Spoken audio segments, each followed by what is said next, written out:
Emmanuel Macron, Marine Le Pen, acte 2, tout est prêt, tout a été réglé au millimètre. Le face-à-face de l'entre-deux tours de la présidentielle française est à suivre en direct ce soir à 21 h sur TV5 Monde. Mais avant, Florent Krebseg nous dit tout de ce qu'il faut savoir avant la confrontation.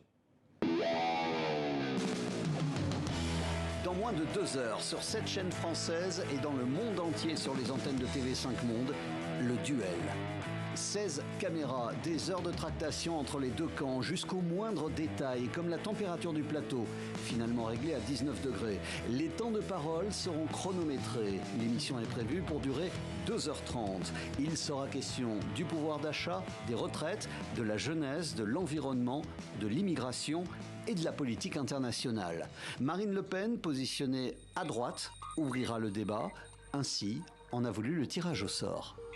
Il ne manque plus que l'essentiel pour les deux candidats, réfléchir aux idées, aux grands axes à exposer durant ce débat. C'est un moment important parce qu'il y a énormément de Français qui le regardent. Ça va se jouer sur la capacité à convaincre. Convaincre en essayant à tout prix d'éviter les erreurs du même débat en 2017. Vous avez démontré que vous n'êtes en tout cas pas la candidate de l'esprit de finesse. Ils sont dans les campagnes, dans les villes. Je parlais de votre sont parti. sur les réseaux sociaux.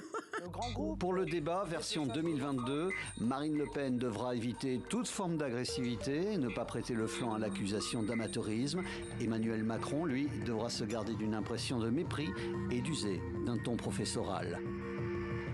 Bonsoir Richard Verly. Bonsoir. Bienvenue à vous. Bonsoir Franck Louvrier, bienvenue. Bonsoir. Je rappelle Franck Louvrier que vous aviez conseillé Nicolas Sarkozy lors de 2 débats face à Ségolène Royal d'abord, puis ensuite face à François Hollande. Dernier sondage peut-être d'abord, Ipsos, 56% pour Emmanuel Macron, 44% pour Marine Le Pen. Franck Louvrier, est-ce que vous diriez qu'à un peu moins de 3 heures du coup d'envoi, il y a un conseil particulier que l'on peut donner quand on est conseiller? Quel serait ce conseil que vous donneriez, vous, aux candidats? Se concentrer sur la période qui va avoir lieu, c'est-à-dire ne pas essayer de se disperser sur des détails. Les collaborateurs, les proches sont là pour gérer le moindre détail. Maintenant, c'est un affrontement, c'est une confrontation. Et de ce fait-là, il faut parfaitement bien maîtriser la forme autant que le fond. Le fond, vous savez, ils se sont entraînés depuis déjà plusieurs semaines, si ce n'est plusieurs mois, avec la campagne électorale. Par contre, la forme est importante. La télévision, elle s'écoute avec les yeux. Donc l'attitude, le comportement, faut être vigilant là-dessus. Sur le fond, Franck Louvrier, vous dites crédibilité pour Marine Le Pen, sincérité pour Emmanuel Macron et qu'il ne tombe pas dans l'excès et l'arrogance, c'est ça?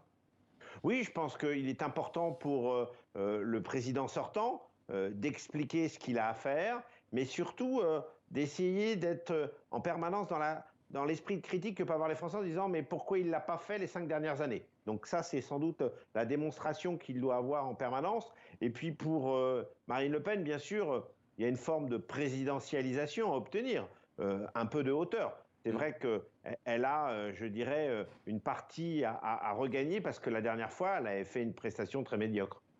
Richard Verly, j'aimerais vous montrer un sondage Ipsos d'il y a 5 ans, le 1er mai, avant le débat à l'époque entre Marine Le Pen et Emmanuel Macron, 59-41. Et 2 jours après, le vendredi, donc 2 jours avant le second tour, vous le voyez, 63-37, ça veut dire 4 points de plus pour Emmanuel Macron, 4 points de moins pour Marine Le Pen. La question est simple, est-ce qu'un débat peut faire bouger les lignes ?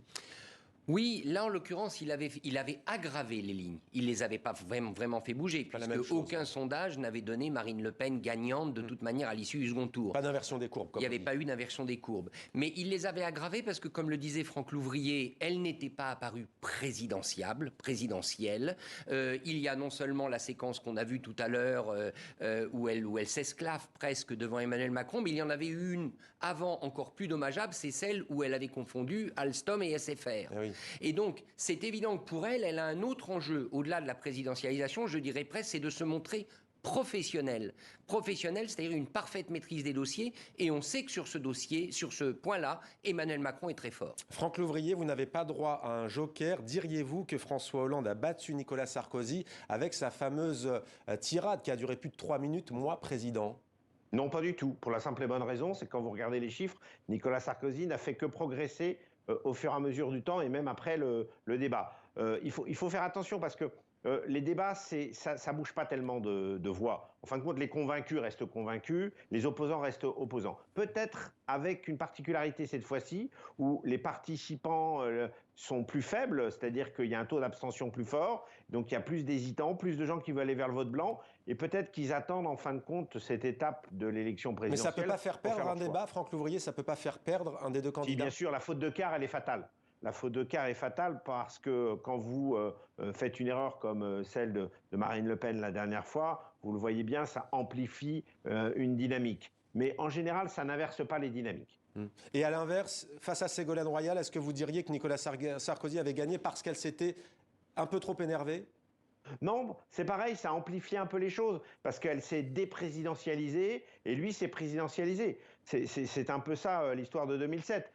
Et en fin de compte, ça a amplifié les mouvements, mais ça n'a pas fait bouger énormément de voix. Richard Verly, c'est quoi au fond ce soir le grand enjeu? Sur quoi il va falloir que les deux se démarquent? Est-ce que c'est sur les questions régaliennes? Est-ce que c'est sur le pouvoir d'achat? Est-ce que c'est sur les questions internationales, avec notamment cette guerre en Ukraine? Oui, je crois qu'il y a deux enjeux. Il y a quand même cette fois-ci, et c'est une spécificité de ce débat, un véritable enjeu international.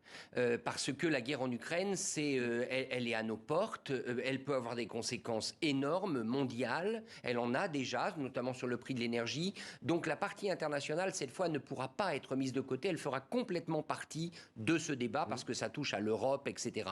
Et la deuxième chose, je crois, c'est pour Emmanuel Macron, il va falloir qu'il explique en peu de mots, parce que même si ça dure 2h30, c'est finalement très court. Il va falloir qu'il explique pourquoi son bilan n'est pas ce qu'il avait promis en 2017. Son bilan n'est pas la liste des promesses. Et ça peut faire mal, parce que là, Marine Le Pen peut effectivement attaquer en disant « Vous aviez promis, vous n'avez pas fait, moi, donnez-moi la chance de faire ». Donc je crois que dans l'intelligence, dans la manière dont Emmanuel Macron va savoir défendre son bilan, il va en quelque sorte empêcher Marine Le Pen de partir à l'assaut. Franck Louvrier, est-ce que les candidats qui vont s'affronter ce soir ont cherché, selon vous, la phrase choc, la punchline, pour utiliser un anglicisme? On se souvient notamment, par exemple, de « vous n'avez pas le monopole du cœur, vous êtes l'homme du passif », ou encore, je le citais tout à l'heure, « moi, président ». Est-ce qu'ils recherchent cette phrase, selon vous? En tout cas, il y en a certaines qui ont dû être préparées, c'est une évidence. Et puis la campagne électorale amène aussi à se préparer en la matière. La seule chose, c'est que ce n'est pas toujours la phrase la plus opportune pendant le débat qui ressort. C'est parfois une phrase sortie naturellement. Donc voilà, donc ça dépend vraiment des circonstances et je dirais de la tension elle-même dans le débat. C'est vraiment, à la fois, on dit toujours préparation difficile, guerre facile. Je ne sais pas si la guerre est facile, mais la préparation doit être difficile et c'est sûr qu'on doit essayer de trouver les bons propos percutants qui puissent même parfois, je dirais, désamorcer son adversaire. Restez avec nous, Franck Louvrier, parce que j'aimerais vous entendre après sur une autre question, parce que le troisième tour arrive très vite. Richard Verly, comment côté suisse, je sais que côté belge, ça intrigue pas mal, ce ring politique, cette tradition du débat de l'entre-deux tours. Qu'en est-il en Suisse et vous, comment voyez-vous cela? Écoutez, côté suisse francophone, parce qu'il faut toujours faire la différence, il est évident que ce débat va être, je l'imagine, énormément suivi, parce que le spectacle politique français est un spectacle très prisé en Suisse, et en plus parce qu'il 16 millions de téléspectateurs, absolument, il y aura des conséquences directes pour la Suisse, c'est évident. Donc moi, je m'attends à ce qu'il y ait une très forte audience. Il y a de l'intérêt pour ce duel politique. Il y a de l'intérêt pour Emmanuel Macron, qui souvent à l'étranger, il faut bien le dire, a une bonne image, et c'est vrai en Suisse, et pour Marine Le Pen, dont tout le monde se demande, va-t-elle enfin réussir à briser le plafond de verre? Allez, le troisième tour, il a fait un bon score, 21,95%, Jean-Luc Mélenchon, et il se voit Premier ministre, en tout cas, c'est l'appel qu'il a lancé aux Français. Écoutez. Je demande aux Français de m'élire Premier ministre. Je leur demande, pour m'élire Premier ministre, d'élire une majorité de députés insoumis. Insoumis et Union populaire. Et j'appelle tous ceux qui veulent rejoindre l'Union populaire, c'est-à-dire l'essentiel de son programme, à se joindre à nous pour cette belle bataille. Il y a donc un troisième tour. Il n'y a pas seulement un deuxième tour. Il y a un troisième tour. Richard Verly, Jean-Luc Mélenchon, Premier ministre, ça promet une sacrée cohabitation. Oui, mais quelque part, vous savez, dans des pays comme la Suisse qui sont habitués à avoir des gouvernements de coalition avec des mouvements politiques très opposés, je rappelle qu'au sein du gouvernement suisse, il y a l'extrême droite, mais il y a aussi le Parti socialiste, c'est une idée qui nous plaît assez. Oui, non, mais est-ce que c'est possible? Est-ce que c'est possible en France? Écoutez, Emmanuel Macron, ce que je note, c'est qu'il a quand même dit dès le soir du premier tour, je suis prêt à innover, je ne me souviens plus de la formule exacte, je suis prêt à tout pour trouver des solutions. Donc, est-ce qu'une grande coalition, est-ce qu'une cohabitation de ce type serait possible? De toute manière, si Jean-Luc Mélenchon remportait les législatives, le président élu, que ce soit Emmanuel Macron ou Marine Le Pen, n'aura pas le choix. Il faudra gouverner avec cette majorité. La rumeur de dissolution? Écoutez, la dissolution, sitôt le président élu, moi je n'y crois pas. Et ensuite, il faudra 1 an avant de pouvoir dissoudre, donc peut-être en courant de mandat, mais se priver immédiatement de l'arme de la dissolution pour un président, c'est quand même courir un grand risque. Franck Louvrier, ce qui va suivre va vous intéresser. Alors, Éric Zemmour a disparu des écrans radars, très discret, mais la vice-présidente exécutive désormais de Reconquête a parlé. On écoute. Aujourd'hui, nous avons la possibilité, peut-être historique d'ailleurs, de pouvoir emporter, si nous sommes ensemble, une majorité au moins relative, si ce n'est absolue. Voilà, que c'est possible. Nous avons fait des projections, alors évidemment à partir des résultats du premier tour, et on peut espérer dans ces conditions qu'il y ait à peu près 379 second tours avec des candidats qui soient des candidats communs. Franck Louvrier, vous faites partie du parti Les Républicains. Avec ou sans vous, cette coalition des droites qu'appelle de ses voeux Marion Maréchal?